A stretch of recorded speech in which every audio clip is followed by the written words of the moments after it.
Yesterday I posted top 10 mistakes when people, choose a yoga teacher training. But actually, I say yoga teacher training, but here in the Inspire program, as I mentioned before, some people come in for the yoga training, other people come in for the transformation.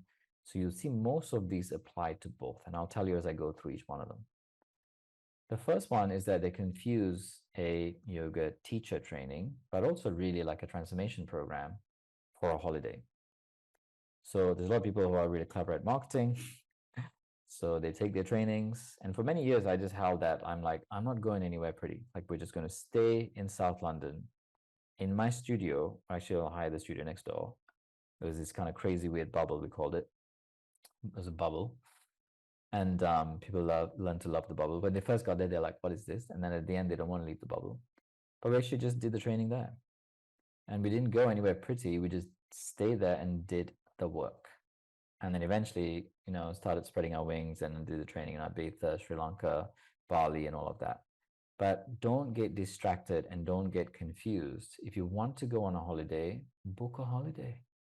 Go on a holiday, relax, right? If you want to train and if you want to do some work on yourself, and the reason you want to do work on yourself is because you have a vision and you want to get to certain results, don't distract yourself. Or it's up to you. But what I would suggest is that get clear on what you want, and is the thing that you are doing actually going to give you the result? Or are you just distracting yourself, wasting your time and money that you said you didn't have? You know me. I just say it as it is. It's mistake number one. Mistake number two is the gut and head imbalance. If you read the post, I said a little bit, but I'll say more here. So the head, I want to say the head thing is that you're very logic driven, you're fact driven, you're knowledge driven. You need the kind of the facts, the knowledge, the proof, right? You're proof driven, logic driven. Who here is like that quite a bit? Like, you need the proof, you need the logic, right? You need all that. Okay, that's okay. I'm not judging you. I was like that too. So that's good. But for some people, with too much just coming from the head. So the head doesn't understand everything. The people who are very dependent on everything coming from head and all the decisions coming from the head will convince you that if something doesn't make sense and if they don't have the proof, therefore it doesn't exist. But it's wonderful because for most of those people, their religion is called science. And I love science. Science is really cool and clever. But science, did you notice that science changed their mind once in a while? Quite often, actually. It's not fixed, right? And also, if you talk to scientists, they will tell you quite openly they don't know everything. And they're still experimenting. If they knew everything, they would stop doing fucking experiments. Think about that. They're always trying to learn because they don't know and they say it openly. Yet people will go, I need the facts. And it's like, did you know the facts change all the time? Just saying. So too much from the head means you're limiting yourself to what the head, like the little world that the head can create. Therefore, we hit all sorts of problems in our lives because we're living from a limited view of the world that is made up in our heads. Okay. Now, the gut thing is that some of us, we listen to our gut or our heart, right? Or we're just kind of more expansive. And for the people who are quite expansive, how many of you relate to this? Like, you're quite expansive and you're like, well, I feel this and I'm just going to do it by feeling. Anyone here? They don't dare put it. Okay. That's cool. I'm kind of like that too. I've had to learn to be like that. Sometimes you can be too much of that too. So everything is like, well, let me see. It's like Mercury fucking retrograde. So I guess I can't do it. Shut the fuck up. What are you talking about? Don't lie to yourself. We're just making shit up. Right? It's based on what? What? So what I'm saying is that you want to have a bit of both, right? And in harmony and balance. You want to think things through so you're not doing stupid, crazy shit, but at the same time, it's not all fucking kumbaya. Why? Because I don't know, man. I saw a fucking thing in the sky. What the fuck are you talking about? Think and feel and use both. Head intelligence heart intelligence. And we're expansive, we're infinite. Use all of your intelligence, right? Use your gut feel. Like, yeah, there's a gut feel here. This feels right. Oh, okay. And the facts match as well. Okay, cool. I'll follow through. There you go. Mistake number 3, time tussle. To make a decision, some people don't spend any time because they don't have time, right? So they just think, just leave it to the last minute. And then they force themselves into a decision that they don't like. And they just have to suck it up later. Right? Don't spend any time. And then some people spend all the fucking time and they never make a decision. They sit on it forever. You go and ask them 3 years later, how's it going? Like, yeah, man, I'm still confused. Shut up. Make a fucking decision already. But what if I make a mistake? Well, the biggest mistake you're making is not deciding because you've wasted 3 years or 5 years of your life. What are you doing? That's a bigger mistake than actually making the wrong so-called decision. So just make a fucking decision already, please. Help yourself. Right? Or if you never spend any time thinking through it and you just jump in on things, you might want to take a little bit of time to sit and look and feel and think, but not too much. So head and heart together. Okay? Useful? Some people don't do any research. Or some people do too much fucking research. What are you doing? Still researching? You need all the facts, man. All the facts. You have all the fucking facts. Make a decision. Right? Or like they don't listen to any of the past. Like they don't watch any of the things that people said. They just jump in. Or they listen to too much and they overanalyze everything. See, that person said that word. Shut up. What are you doing? Stop torturing yourself. Okay? These are all ways we sabotage, right? Like, this feels like the right thing for me. I know it's going to change my life. Why haven't you done it? Because, just can't make a decision. Get on it. With the yoga thing, the accreditation bodies, just to let you know, Yoga Alliance and all the alliances, they're not a governing body. It's not the law. The yoga doesn't fit in any box. And that's good and bad. Most of the yoga accreditation bodies are just registries on the internet, well-intentioned. They put like minimum standards, right? Minimum level standards, which yoga schools have to meet. And that's kind of how it works. The yoga school pays a fee. The students who have graduated from the school pay a fee. That's how they get funded, right? And they kind of, it's like a membership thing. And it's like 2 levels. And there's several of them, and they're all competing with each other, trying to say, we are the authority. We are the authority. And it's like, no one's a fucking authority. But actually, it's good to have the bare minimum.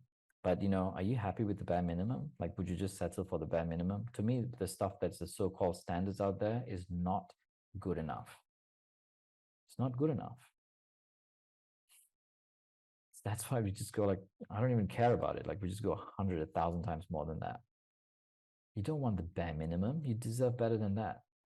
So don't get distracted with all of that stuff. I mean, yeah, it's good to have it. But you know what? No one's ever asked me, like, I can tell you in my 17 years of teaching, like, sometimes I've had the privilege of teaching in front of like 400 people. No one, before they mic me up, said, hang on, can you show us your Yoga Alliance accreditation?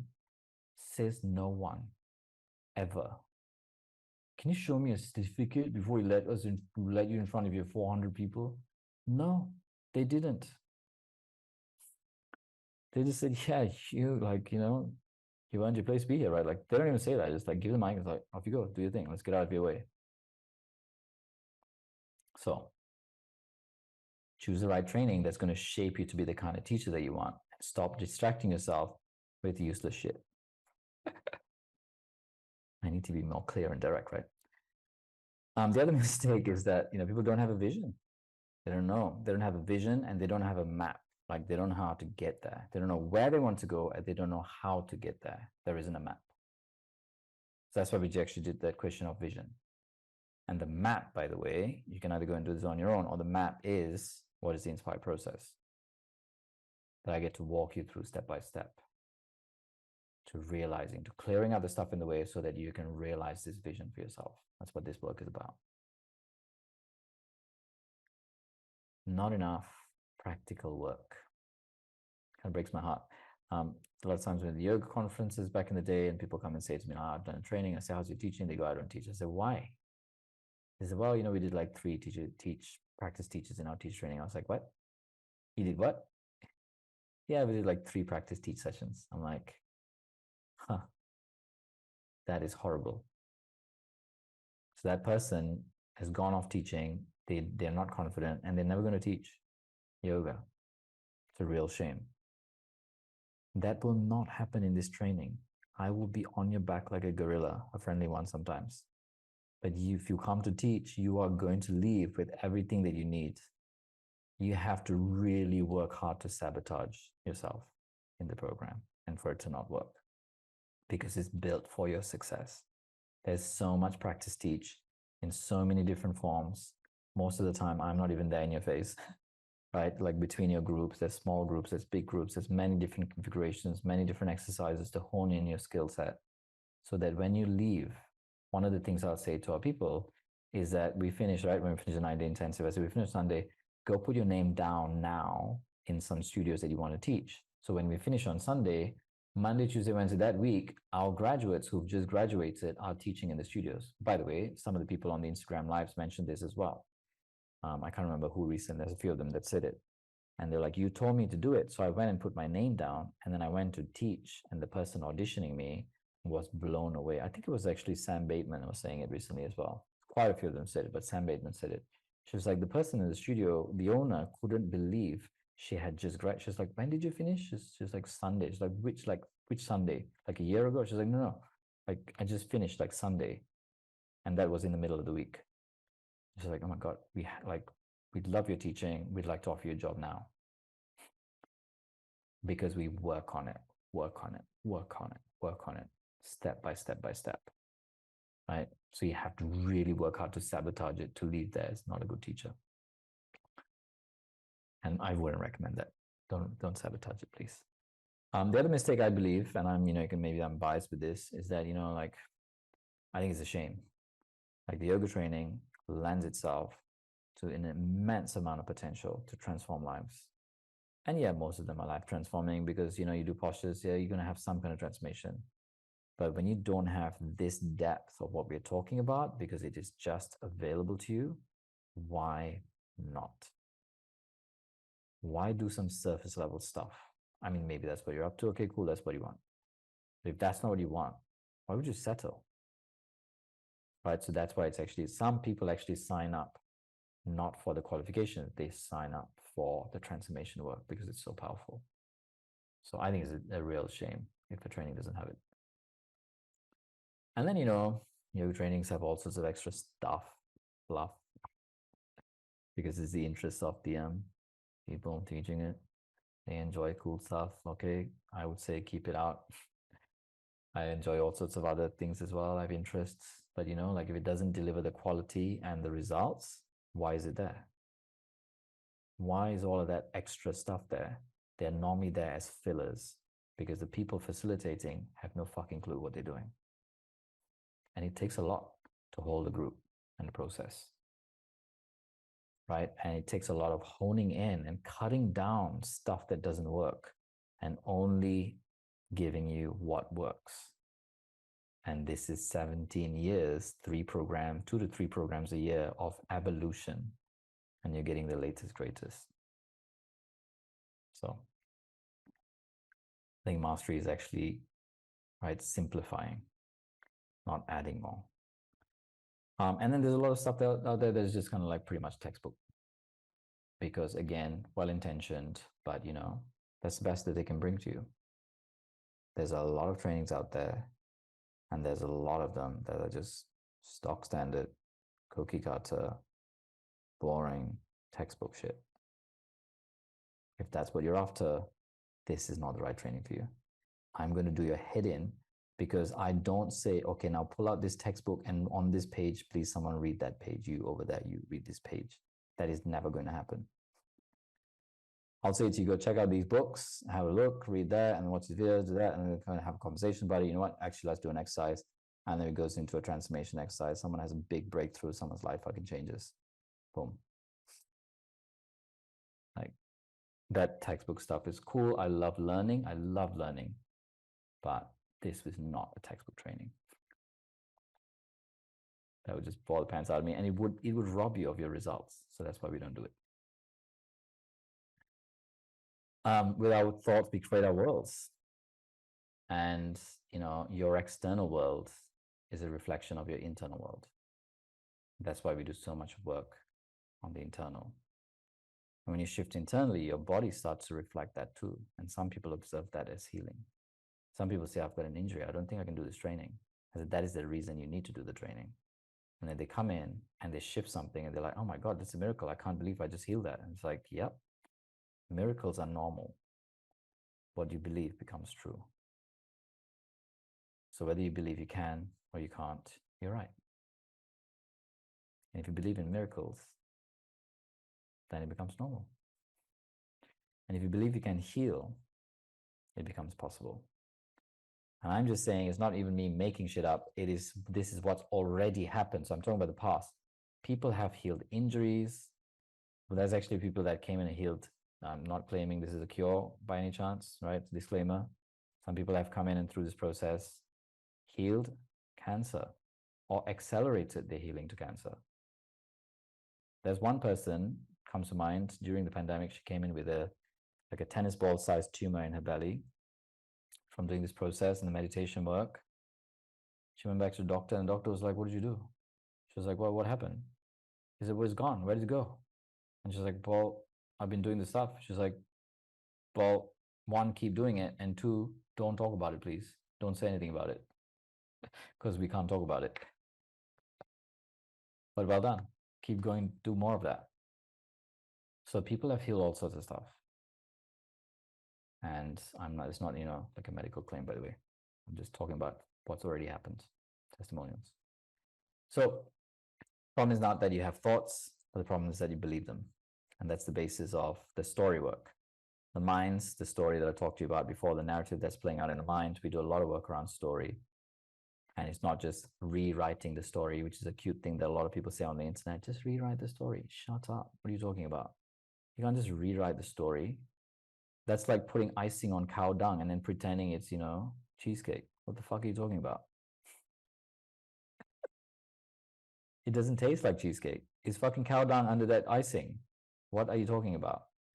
You can't just rewrite the story. You have to go underneath it and look at what is actually the thing, the root cause of it, right? And when you can get to the root cause of it and deal with it at that level, then there's a ripple effect out into all areas of your life. And that's the power of that's how people's life can transform in a short amount of time, in that when you uncover one part of your story and something that gets healed, your body, your mind, your emotion, and all those relationships that get affected by it, it ripple effect into all those areas. That's why it's transformation. It transforms your life when you heal one little thing. And you're not just healing one little thing, because we're doing work on work on work on work on work every day in the program. So people's lives get transformed significantly. So it's very powerful, the story work. So it's not just rewriting. It's like, you work on the level of the body, because the body keeps score, tells the story of your life, the minds, the emotions, and energy work.